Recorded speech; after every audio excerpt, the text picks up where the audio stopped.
Have you ever thought about doing your own barrel aged beer? Because I tried to make one for you, couple years ago now, 3 years ago. It was okay when you first drank it, but after a while it turned rancid, and I'll tell that story some other time. But have you ever considered trying one yet? No. I feel like I make 5-gallon batches of beer just because Mm-hmm. I want to drink it. And like I said, now I would do a barrel aged cider. Okay. In that I don't really want to, because like if I can't perfect the sweet stout kind of flavors that I like, that's something that I feel like is going to take a lot of practice, and I don't really like stouts enough to like practice. Makes sense, yep. So I think that like, because I think that a lot of the online recipes and kits that you're going to get are going to cheat a little bit and then get like the whatever that double X black stuff that tastes Oh, like licorice, yeah, I'm drawing a blank well, on it. one of I know what you're about. those grains that are just like, this is kind of gross. Because I've had some that are like dark as night, and I'm like, this isn't something that I enjoy.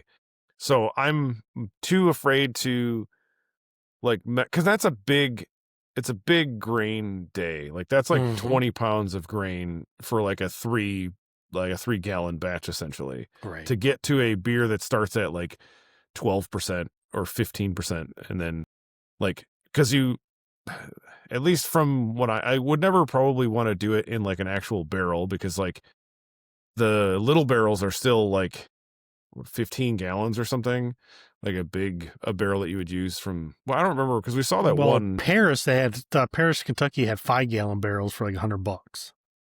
Yeah, But that that was, might be fun to I don't try. know. That would be, I think that would be a fun experiment, but again, I would have to perfect the beer that goes in there, because like you're going to get one, maybe two uses out of that, and it's going to start to kind of off flavor, I would think. I think a Because you're just cider going would be to like, awesome. Maybe make an imperial yeah, cider and try that, right? It's all like, yeah, get like a 12% cider, 10% cider, and just chuck it in there and see what happens. That'd be kind of cool. yeah, yeah. Oh, Like, so, you probably would have yeah, to top it off every once in a while. Come to think about it, that's one thing I learned when we did a barrel aged is on.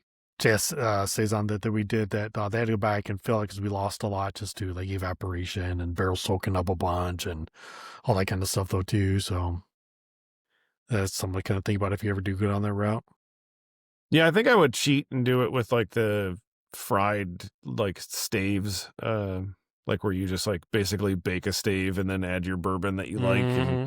I think I'd probably just do it that way, That'd be cool. if I ever did it. Well, yeah, then you could do a bunch of like little experiments, right? So you could take your cider when it's done, right? Because you do this afterwards. So you could get like, let's say you do a 5 gallon batch, you could do 1 gallon. You could try like, oh, I like my Angel's Envy, and there's Elijah, here's Buffalo Trace, and here's this, and like see which one you actually like the best, and be like, okay, this is going to be my new cider from now on. And but I've asked this question a few times to other people, so